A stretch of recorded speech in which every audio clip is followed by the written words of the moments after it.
One of my viewers asks, what do I think of COVID-19? So let me say a few things, and definitely not everything that I think about COVID-19, because there's so many different levels of analysis. But I'll start off with that I think in nature there tends to be a balance that gets found by organisms that exist in an environment. And the balance is not given. It doesn't start off balanced. If you look around, things start off quite unbalanced in certain ways. And it's not to say that it's good or bad, but there's just a lot of imbalance. So, the viruses, bacteria, people, animals, plants, over time they tend to find a kind of a balance, which we might call coexistence, so the means of living together. And it's true for viruses too. It's not it's not just humans or animals or plants that can achieve balance. Everything achieves this balance. It's probably more having to do with physics than biology per se.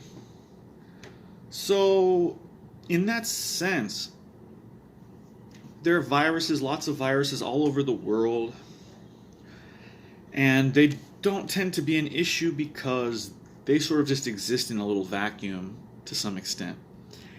And what happens is that when something that's sort of been kept away, maybe in some valley or in some cave or wherever it was, and then suddenly it gets exposed to the greater world, it's just an example of another imbalance.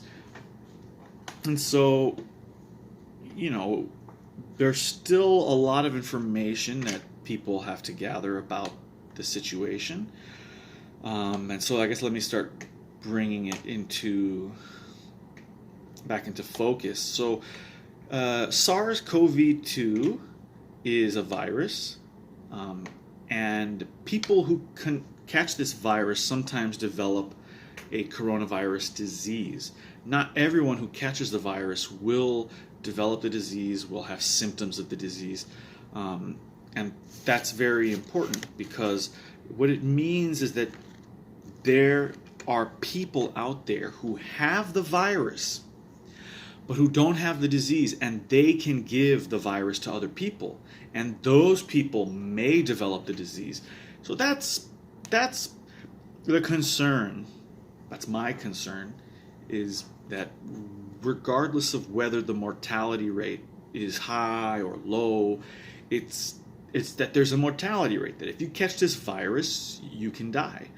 And like many viruses, but that's why humans tend to take those things pretty seriously. But I know it's the reaction, the attempt to deal with the virus has been tough for a lot of people. It's been tough for me. It's definitely been tougher for some people, and in certain respects. For instance, a lot of people don't have work now because their businesses or the places where they worked have been closed as a result of SARS-CoV-2. It's many businesses have shut down already, and then may shut down in the near future as a result of the situation. So it's tough. It's very tough. The argument is we want to be safe, that it's better to be safe than to be sorry. But at the same time, there are other problems. For instance, one concern that I personally have, and that I've brought up on the internet, is the number of people who have medical conditions or physical problems who are not getting treatment because of the situation. But let me explain. I've been getting physical therapy for several weeks now for a problem I have with my knee. I've been seeing doctors in regards to that problem. And so, when things were really first starting to develop, like for instance, when the local schools closed, I pretty much, I work for the schools. I decided, okay, well, I'm going to sort of isolate myself from this point forward. And so for at least 2 weeks at that, I mostly isolated myself from the world. I was in my apartment, interactions with very few people, mostly just my mother, who happens to be my neighbor. But even then, it's as time went forward and the severity of the situation started to develop more. Things in New York, continued to be crazy.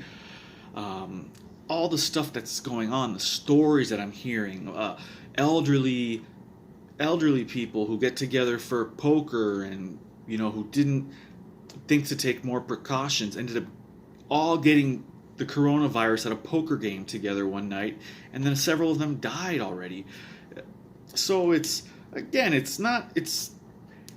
I'm not worried about everyone dying. We're all gonna die. It's not like that, but people are dying, and I don't want people that I care about to die from a preventable situation. It's so complicated.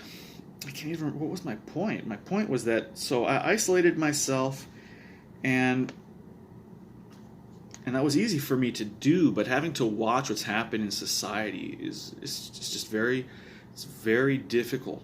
I know a lot of people are going through a lot of difficulties, and I want everyone to be conscious of that as we move forward. I live in I live close to some pretty nice neighborhoods, and people who, for them, life hasn't changed very much. They've just kind of been home. Like for me, life hasn't changed very much. Just been home, and everything else is kind of the same. I haven't lost my paycheck, so I can pay my bills. I don't have to stress out about that kind of a thing.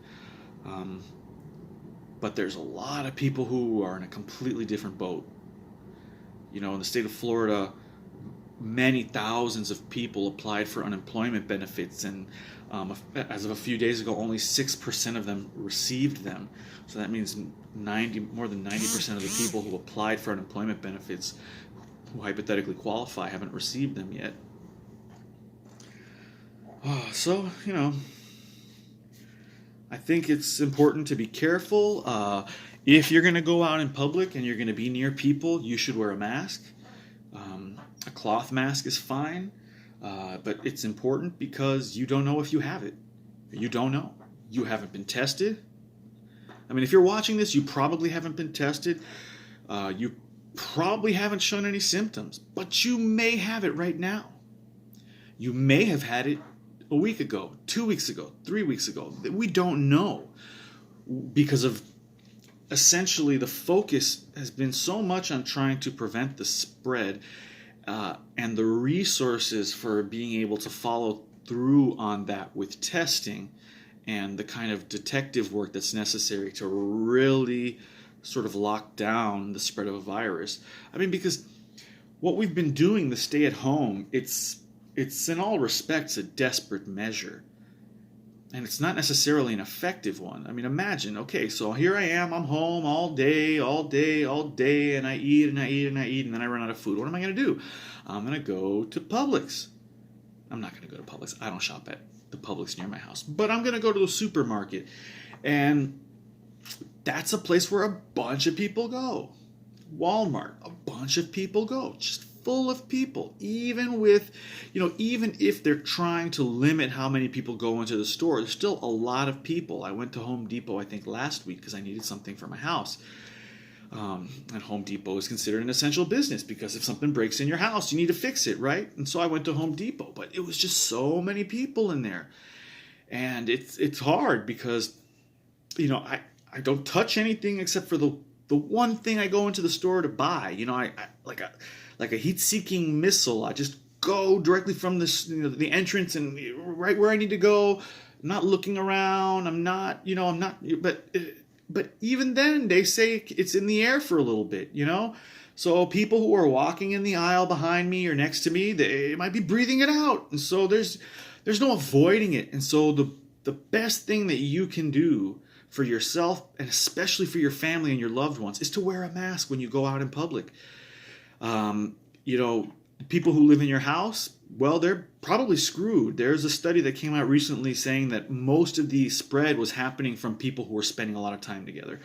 So unless you're willing and ready to take extreme measures in your own household, which I know a lot of medical personnel have done that. I mean, they have quarantined themselves in their own houses away from their families just to try to prevent the spread. And even then, the families of some medical professionals have gotten it and died. Can you imagine that? You're a nurse and your child dies because you are trying to save strangers? It's tough. So I've said a lot. I haven't said nearly enough. And I'm willing to say more, but what do you think about COVID-19? How has it affected your life? How has it changed the way you see the world, the way you live in this world? And what do you expect to happen on the other side, as they're talking about opening up the economy, starting with the beaches, not the beaches, with the park, not with the parks, with golf courses and marinas. Okay, as they start, with that, it's, they're going to start opening it and many things could happen. We could continue to decrease the spread of the infection somehow, or maybe because suddenly people are going out and getting together again, it'll increase again. Let's see. Be well.